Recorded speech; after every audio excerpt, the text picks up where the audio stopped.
this war is about to enter a dangerous phase. Russian nukes are now not just near Ukraine, but they are close to NATO's borders too. For the first time since the fall of the Soviet Union, Russia has deployed these bombs outside the country. It's a move that cannot be taken lightly, but today it finally pulled the trigger. Russian nuclear weapons are going to Belarus. The transfer of nuclear weapons has begun. It has already begun. Yes, it has already begun. The weapons are already in Belarus. Maybe. I'll take a look when I go back. That was Alexander Lukashenko, the president of Belarus and a loyal ally of Vladimir Putin. Lukashenko has kept his promise. His country is now playing host to Russian nukes. The West has denounced these deployments. What made Putin resort to nuclear weapons? What is the Russian president's endgame? Let's deep dive. The war in Ukraine is in its 15th month, and both sides are battling for every inch of territory. A counter-offensive by Ukraine could begin soon, which some say has already started. But Russia is preparing. Moscow is responding with nuclear weapons. The plan was announced back in March. Belarus said today the warheads are on the move. Who are these weapons for? Ukraine. That's a no-brainer. But there could be more targets. Look at the map. Belarus shares a border with 3 NATO members: Poland, Lithuania, and Latvia. So these countries too can be potential targets. What kind of warheads are these? Tactical warheads. They are small in size and they are used for a limited strike.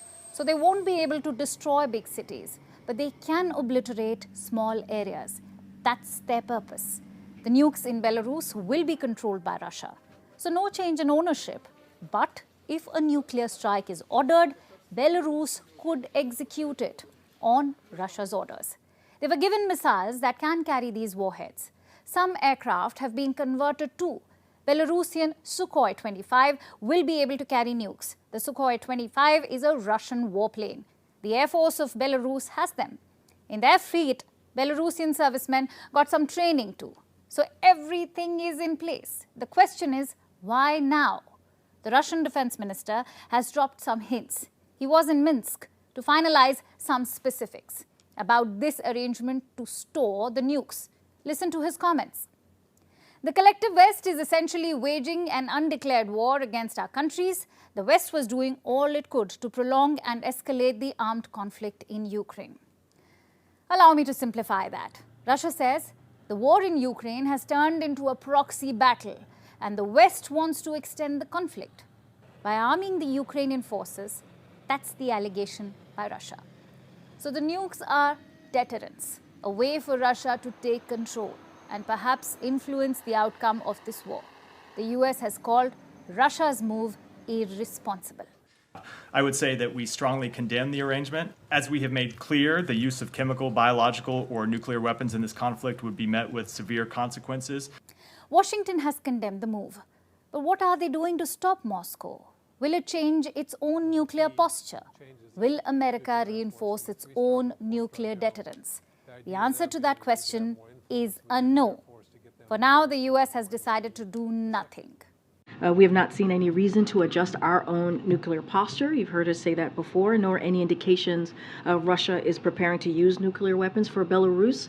Speaking to that particular issue, this is yet another example of making irresponsible and provocative choices. So we remain committed to collective defense of the NATO alliance, and I'll just leave it there. So the US won't change its posture, but its ally, Japan, thinks differently. They are worried about Russia's nukes. Today, Tokyo announced fresh sanctions on Moscow. They condemned Russia's actions too. We are aware of the announcement by both Russia and Belarus. As the only country to have suffered atomic bombings during wartime, Japan never accepts Russia's nuclear menace, let alone its use. A nuclear menace. Japan is not mincing its words there. Expect this war of words to intensify. What about the actual war in Ukraine? Well, the fighting is escalating. Today, Russia targeted Kiev again. More missiles and drones were launched towards Ukraine's capital. Ukraine said it shot down 10 missiles and 25 drones. There were no casualties. Russia is making moves in Crimea too. This week, Russian officials seized an apartment there. Guess who it belonged to? Volodymyr Zelensky, the president of Ukraine. Reports say the property will be auctioned, but these small